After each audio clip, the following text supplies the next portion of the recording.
ঢেকিয়াজুলিত সদৌ অসম কিষাণ জাতি মহাসভাৰ কেন্দ্ৰীয় সমিতিৰ দ্বিতীয় সাধাৰণ সভা অনুষ্ঠিত হয়। উল্লেখযোগ্য যে অসমত বসবাস কৰা কিষাণ কোৰহাৰ জাতিৰ বিভিন্ন সমস্যা সামৰি ঢেকিয়াজুলিৰ শ্বহীদ ভৱনত সদৌ অসম কিষাণ জাতি মহাসভাৰ কেন্দ্ৰীয় সমিতিৰ দ্বিতীয় সাধাৰণ পৰিষদৰ সভাখনি অনুষ্ঠিত কৰা হয়। সদৌ অসম কিষাণ জাতি মহাসভাৰ কেন্দ্ৰীয় সমিতিৰ সভাপতি ৰাজেশ কিষাণে সভাপতিত্ব কৰা সভাখনিৰ উদ্দেশ্য ব্যাখ্যা কৰে সংগঠনটোৰ কেন্দ্ৰীয় বিত্ত সম্পাদক বাপিল কিষাণে।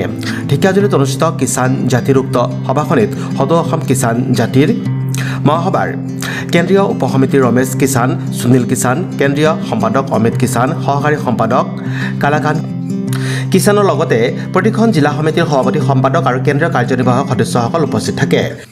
আজিৰ এই সভাখন আমাৰ দ্বিতীয় কেন্দ্ৰীয় সাধাৰণ পৰিষদৰ বৈঠক আৰু প্ৰথমখন সাধাৰণ পৰিষদৰ বৈঠক যোৱা মাহৰ 20 তাৰিখে চৰাইদেউ জিলাৰ মৰাণ টাউনত অনুষ্ঠিত হৈছিল আৰু তাতে ঠিক কৰা হৈছিল দ্বিতীয়খন তাৰিখ আজি অনুষ্ঠিত হৈছে আমাৰ ঢেকিয়াজুলি টাউনত।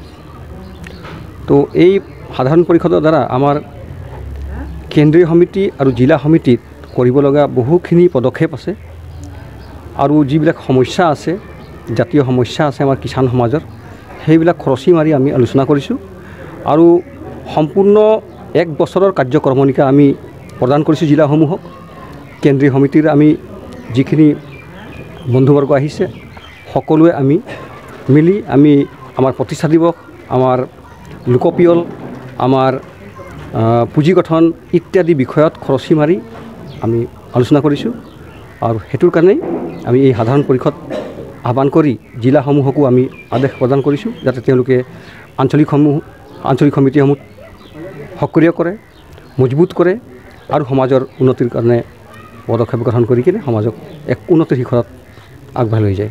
আৰু যিখিনি আমাৰ শিক্ষাৰ্থীসকল আছে আজি লিখি পঢ়ি আজি ডাঙৰ হৈছে, তেখেতসকলৰ যুৱ সন্মিলন, যুৱ কৰ্মশালাৰ দ্বাৰা তেখেতসকলক এক মানৱ সম্পদ ৰূপে গঢ়ি তোলক এই আহ্বান কৰিছোঁ, জিলাসমূহকো আহ্বান কৰিছোঁ। সেইকাৰণে আমাৰ এই সাধাৰণ পৰিষদৰ বৈঠক আহ্বান কৰিছোঁ। ঢেকিয়াজুলিৰ পৰা প্ৰশান্ত বৈশ্যৰ ৰিপৰ্ট, নিউজ এক্সপ্ৰেছ অসম।